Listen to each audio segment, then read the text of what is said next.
Mi hijastra me despreció diciendo que solo era quien pagaba las cuentas. Guardé silencio, hasta que recibió la carta de admisión universitaria y le recordé quién debía cubrir los gastos. Su sonrisa se borró en segundos, junto con sus planes. Mi nombre es Andrés. Tengo 42 años y he estado criando a mi hijastra, Emma, desde que tenía 6. Su madre, Clara, y yo nos conocimos cuando Emma apenas era una niña en jardín de infantes, con una melena rizada y una voz inquieta y curiosa. Para ser sincero, me enamoré de las dos al mismo tiempo. Clara era una mujer magnética, decidida, de esas personas que hacen que cualquier lugar se sienta más cálido solo con su presencia. Emma, en cambio, al principio fue reservada, desconfiada, poniéndome a prueba con pequeños gestos. Quería ver si recordaría ir a recogerla del ballet, si realmente iría a verla a su obra escolar, aunque solo tuviera una línea. Siempre estuve. Cuando Clara y yo nos casamos, hice una promesa a ambas. Me agaché para quedar a la altura de Emma y le dije con claridad: no tienes que llamarme papá, pero siempre te trataré como a una hija. Y lo cumplí. Día tras día, estuve presente en cada rabieta, cada feria de ciencias, cada recogida nocturna tras una pijamada arruinada por lágrimas. Cuando Clara enfermó seriamente de neumonía y estuvo semanas fuera de combate, fui yo quien ayudó con las tareas, preparó almuerzos, le cepilló el cabello a Emma cuando me suplicaba que no tirara. Aprendí a hacer trenzas por ella, incluso cuando me llamaba Andrés con ese tono distante, como si fuera un empleado más. Nunca dejé de estar. Sabía que ser padrastro era caminar por un campo minado emocional. Intenté siempre tener cuidado, pero las cosas empezaron a cambiar cuando Emma cumplió 15. Al principio fue sutil, más sarcasmo, un tono más seco. Clara lo atribuía a la adolescencia. Está probando límites, decía. No es contigo. Yo quería creerle, pero los comentarios hirientes durante la cena, su indiferencia en público, todo eso comenzó a pesar. Una vez, en el centro comercial, levanté la mano para saludarla a la distancia, nada vergonzoso, solo un gesto discreto. Ella giró la cara como si no me conociera. Esa noche, me dijo: ¿puedes no hacer eso? Es raro que finjas que somos familia. Esa frase dolió. Aún así, lo dejé pasar. Me repetí que los adolescentes a veces dicen cosas crueles, que eran hormonas, estrés, presión social. Pero las grietas se agrandaban. En la reunión de padres de su penúltimo año, Clara no pudo asistir porque tenía que quedarse en el trabajo, así que fui solo. La profesora, la señora Moreno, me saludó con cortesía, pero al escuchar quién era, comentó: ah, no sabía que usted era el padre de Emma. Pensé que su papá vivía en otro estado. Le expliqué que era su padrastro y que llevaba más de 10 años criándola. Ella pareció sorprendida. Ella siempre habla de su padre biológico, murmuró, como si se arrepintiera de haberlo dicho en voz alta. Esa noche me quedé un buen rato dentro del coche antes de entrar a casa. No estaba enojado. No todavía. Me sentía vacío. Yo había estado en todo. El padre biológico de Emma, Daniel, apenas mandaba tarjetas. Aparecía de vez en cuando con algún souvenir barato y una sonrisa sobreactuada, como salido de una comedia antigua. Pero el que pagó los aparatos de ortodoncia fui yo. El que se desveló cuando tuvo fiebre, el que aplaudía en sus recitales aunque bailara como una jirafa bebé, también fui yo. Y no dije nada. Le conté a Clara sobre la reunión, pero omití el comentario de la profesora. No quise agitar las aguas. Pensé que tal vez Emma estaba pasando por una etapa, tratando de entender quién era. Pero entonces llegó el último año y con él, el baile de graduación y la pelea. Fue un jueves por la tarde. Clara estaba fuera por una conferencia, y yo recogí a Emma del colegio porque su coche se había vuelto a averiar. Vino en silencio durante el trayecto, absorta en su teléfono. Le pregunté cómo le había ido, y apenas murmuró algo. De repente, me pidió si podía darle unos cientos para un vestido personalizado para la graduación. Le respondí con calma que estaba bien, pero que sería mejor hablarlo con su madre cuando regresara, para no excedernos con el presupuesto. Ahí estalló. Dios, ¿por qué siempre tienes que actuar como si mandaras tú? Gritó. No eres mi papá, solo eres el esposo de mi mamá. Eso es todo. No puedes decidir nada. Detuve el coche. No le grité, no lloré, solo la miré con atención y le pregunté: ¿eso es lo que piensas de mí? Ella cruzó los brazos, se volvió hacia la ventana y dijo en voz baja: no eres mi familia. Nunca lo fuiste. El resto del camino fue un silencio absoluto. Y no se disculpó. Ese fin de semana actuó como si nada hubiera pasado. Incluso volvió a preguntarme por el dinero. Le dije que no, con tranquilidad, y ella resopló, murmurando algo sobre cómo los verdaderos padres no se comportan como contadores. Fue en ese instante que empecé a alejarme, no por resentimiento, sino por respeto a mí mismo. Dejé de insistir. No más recordatorios, no más carga emocional. Ya no le hablaba de fechas límite para la universidad. Dejé los formularios de inscripción en la cocina, sin rellenar. Observaba desde lejos cómo atravesaba los últimos meses del instituto con esa arrogancia de autosuficiencia. Clara lo notó. Me preguntó si había pasado algo. Le conté la verdad sobre lo que Emma había dicho en el coche. Clara se molestó, pero como siempre, intentó suavizar las cosas. Es una adolescente, susurró. No lo dice en serio, pero sí lo decía. Y entonces llegó la carta de admisión. Su universidad soñada, una institución privada prestigiosa. Clara estaba radiante. Emma entró en la cocina con el sobre como si llevara un trofeo. Lo agitó con orgullo y una gran sonrisa. Yo estaba sentado tomando café, observándola. Lo dejó frente a mí con entusiasmo. Adivina quién va a la Universidad de San Bernardo, dijo, rebosante de satisfacción. Levanté el sobre, miré el sello y se lo devolví. Felicidades, le dije, asintiendo. Estoy seguro de que tu verdadero padre estará encantado de hacerse cargo de la matrícula. La sonrisa se desvaneció de golpe, como si le hubieran quitado el piso bajo los pies. ¿Qué? Preguntó, con una risa nerviosa. ¿Estás bromeando? ¿Verdad? No respondí. Me puse de pie, tomé mi taza y salí de la habitación. De eso ya pasaron 3 días. Desde entonces, todo ha comenzado a desmoronarse. Emma no dijo ni una palabra el resto del día, pero el silencio en casa no era de paz. Era denso, como una neblina espesa. Clara lo notó en cuanto volvió. Lo supe por el sonido de sus tacones, que dejaron de sonar justo a la mitad de la cocina. Clara me buscó con la mirada, pero sus ojos se detuvieron en Emma, quien estaba recostada en el sofá, con los brazos cruzados y la vista perdida en uno de esos dramas policiales que usaba como excusa para no hablar. Luego me miró, con esa expresión que conocía bien. No necesitaba palabras para saber lo que preguntaba. ¿Y ahora qué pasó? No fui yo quien rompió el silencio. Fue Emma. Me aceptaron en la Universidad de San Bernardo, dijo, con una voz hueca. Clara dio un paso adelante, sonriendo. Eso es increíble. Y Andrés dijo que no va a pagar, añadió Emma, apenas susurrando. Clara giró hacia mí, confundida. ¿Andrés? Me mantuve sereno, apoyado en la encimera de la cocina. Ella me dijo que no soy su padre de verdad,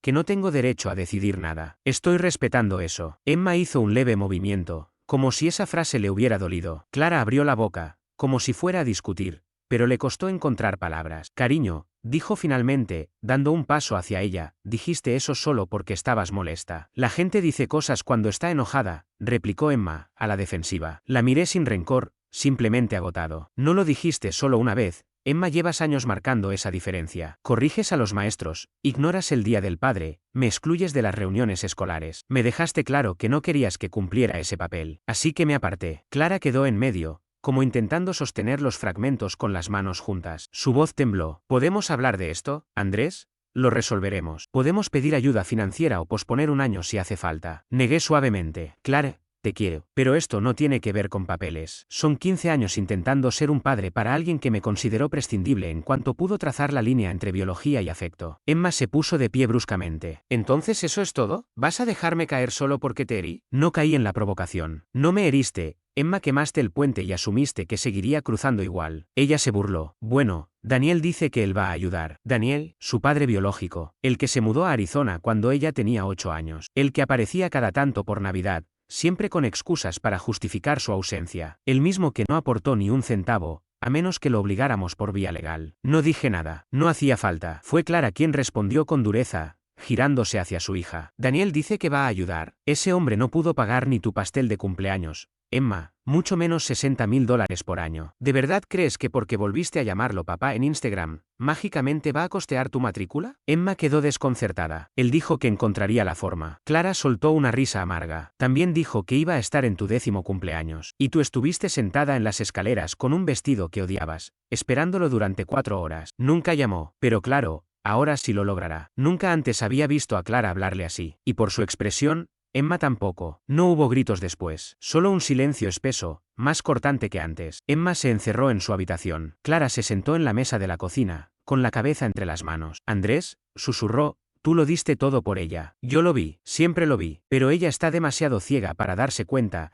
al menos hasta que el piso desaparece. No la quiero castigar, le dije. Lo sé, respondió Clara, pero quizás esto sea lo único que le enseñe lo que significa realmente tener un padre. Esa noche, Clara llamó a la puerta de Emma. Hablaron durante horas. Yo no escuché, me quedé en el porche, observando cómo el perro del vecino perseguía sombras bajo la farola. No sentía satisfacción, solo una especie de vacío. Al día siguiente, recibí un mensaje de Daniel. Era la primera vez en años que me contactaba directamente. Me dijeron que me quieres pasar el tema de la universidad. No es justo, ella también es tu responsabilidad. Lo leí durante un minuto entero antes de responder. No, ella dejó claro que nunca lo fui. No contestó, pero eso solo fue el comienzo. El domingo por la mañana, Emma llamó a la oficina de admisiones para preguntar por una posible postergación. Le informaron que la matrícula debía pagarse en 2 semanas. Pasó casi todo el día encerrada, llorando. Cuando Clara le ofreció ayuda para consignar un préstamo, Emma me preguntó si había cambiado de opinión. No le dije que sí, pero tampoco le dije que no. Solo respondí: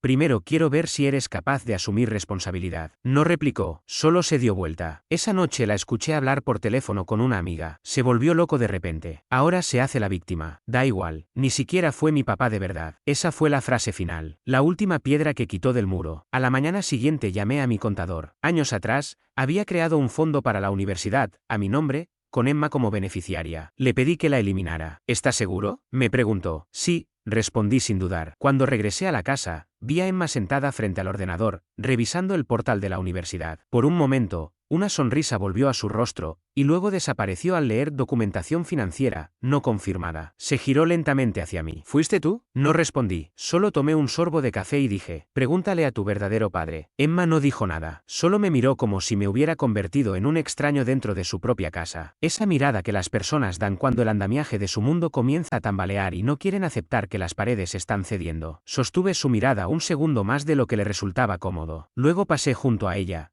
Tomé mis llaves y me dirigí a la puerta del lavadero. No tenía un destino, solo necesitaba distancia. Detrás de mí, su voz sonó apenas audible. ¿Así que ya está? ¿De verdad te rendiste? Me detuve, con una mano en el picaporte. Me rendí de fingir que significó algo para ti, Emma. Eso no es lo mismo. Salí antes de que pudiera responder. Durante los días siguientes, apenas cruzamos palabra. Trabajé desde la oficina de casa. Clara evitaba interceder, y Emma se mantenía encerrada en su cuarto, saliendo solo para comer o tomar duchas largas y silenciosas. El ambiente era denso, no por peleas, sino por ese tipo de tensión que no explota, solo se instala. Como el calor pegajoso que no quema, pero tampoco te deja respirar. A veces la veía pasar por el pasillo con los ojos hinchados, pero la espalda recta, como si intentara sostener una dignidad que ya se desmoronaba bajo sus pies. Lo admito, una parte de mí esperaba que recapacitara, que un día tocara la puerta, se sentara al borde del sofá y dijera: no lo dije en serio. Estaba molesta. Te di por hecho, no porque esperara una disculpa, sino porque anhelaba ese instante de sinceridad,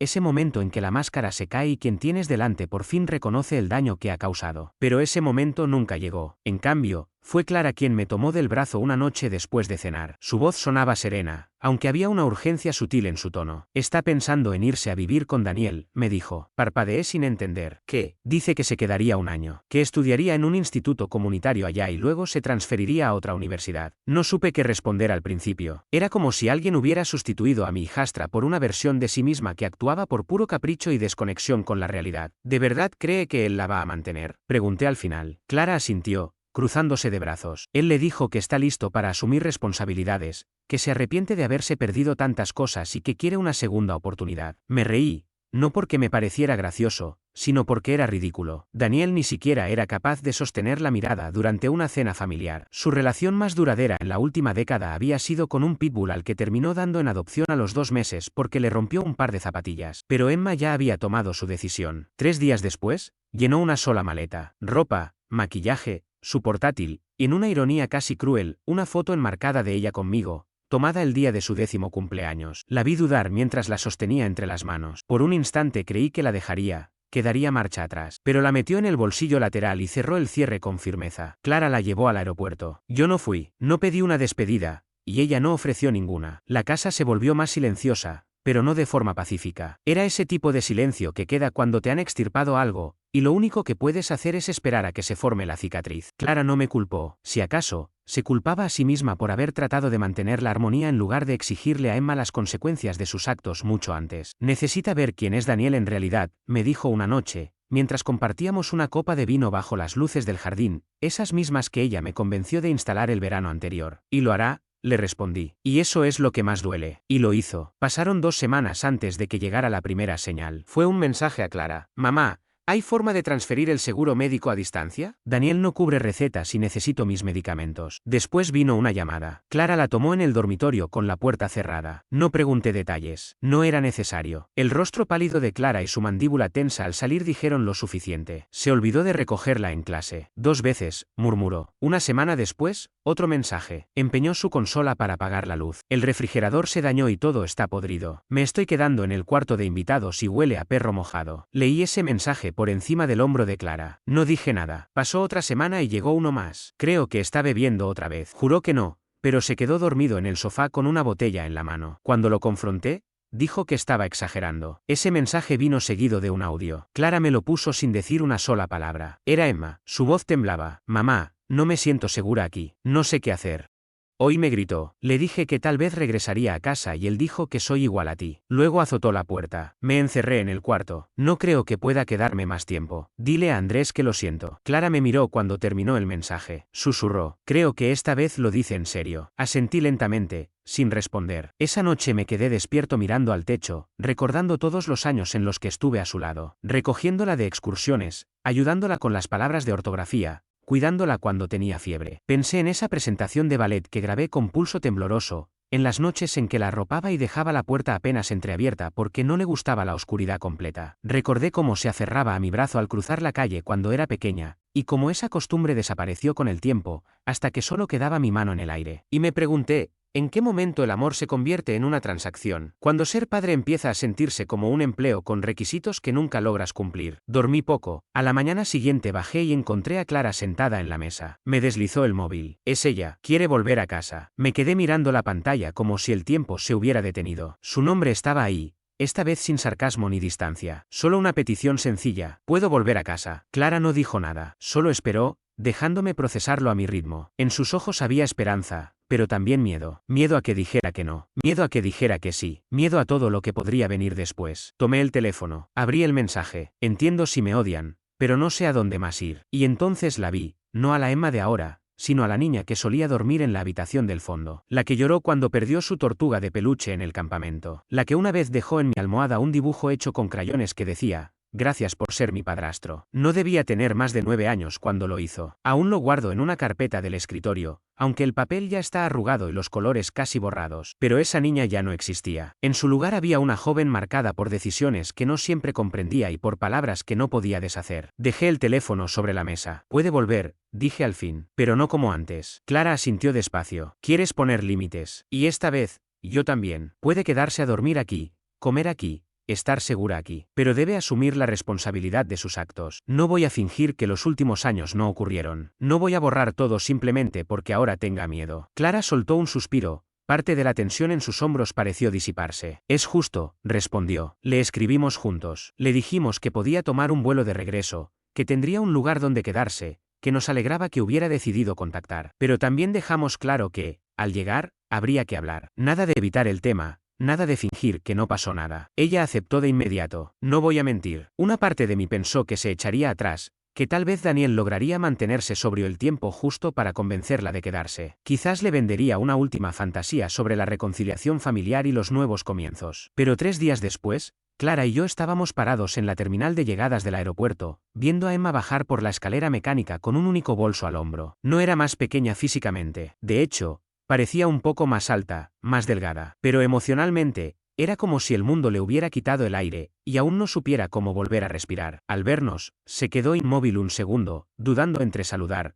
correr o llorar. Clara fue la primera en acercarse y abrazarla. Emma se aferró a ella como si no hubiera sentido tierra firme en semanas. Cuando se separaron, me miró. No dijo hola, no fingió una sonrisa. Solo me vio con los ojos llenos de lágrimas y susurró: lo siento. No la abracé de inmediato. Solo asentí. Vamos a casa. El camino de regreso fue silencioso. No incómodo, solo solemne, como si todos estuviéramos preparándonos para algo importante. Emma iba en el asiento trasero como si fuera una visita, no alguien que volvía a su hogar. No revisó el teléfono, no se puso auriculares, solo observaba por la ventana, como si no reconociera la ciudad que pasaba ante sus ojos. Al llegar, Clara fue a preparar la cena y Emma y yo nos quedamos en el porche. Era última hora de la tarde, con esa luz dorada que hace que todo parezca en calma. El jardín se veía tranquilo, pájaros cantando, el viento moviendo las hojas. Me senté en una de las sillas, mientras ella se quedó de pie, apoyada en la baranda, los brazos cruzados, sin saber por dónde empezar. No espero que me perdones, dijo al fin, pero necesito decirlo. Me porté horrible contigo, durante años. No la interrumpí. Pensaba que si mantenía la distancia, todo sería menos confuso, más fácil. Daniel siempre me hacía sentir culpable por acercarme a ti, como si lo estuviera traicionando. Eso me dolió más de lo que quise admitir. ¿Te lo decía directamente? No exactamente. Lo insinuaba. Se refería a ti como el reemplazo, decía cosas como: no dejes que se le suba a la cabeza, él no es tu verdadero padre. Y con el tiempo, empecé a creerlo. Y cuando tuve la edad suficiente, te lo lancé a la cara. Bajó la mirada hacia el suelo del porche. Y cuando tú empezaste a alejarte, me convencí de que solo estabas confirmando lo que yo decía, que nunca te importé de verdad. Pero sé que no era así. Fui yo quien te alejó. Nunca te lo agradecí. Estuviste en todo, en cada problema, en cada entrega escolar, en cada desvelo. Me comporté como si fuera tu obligación quererme, pero tú no tenías por qué hacerlo. Lo elegiste. Dejé que esas palabras se asentaran un momento. Luego respondí. Tampoco fui perfecto. Tal vez a veces me pasé intentando ocupar un lugar que tú no me pediste. Pero nunca hice nada buscando reconocimiento, Emma. Lo hacía porque quería que supieras que estabas a salvo, que eras querida. Ella asintió, en voz baja. Ahora lo entiendo. Nos quedamos un rato sin hablar. Nada de abrazos melodramáticos, ni música de fondo como en una película. Solo el sol bajando y el crujido suave del columpio con el viento. Finalmente le pregunté, ¿y ahora qué piensas hacer? Suspiró. Quiero quedarme. Empezar de nuevo. Inscribirme en el colegio comunitario. Trabajar medio tiempo. No pido que me mantengan, solo un lugar desde donde reconstruirme. Asentí lentamente. Podemos hacerlo, pero debes asumir tus responsabilidades. Tendrás que trabajar, administrar tu dinero, colaborar en casa. Y cuando llegue el momento, volveremos a hablar sobre la Universidad de San Bernardo. Pero solo si demuestras que vas en serio. Ella asintió con decisión. Lo haré. Esa noche, durante la cena,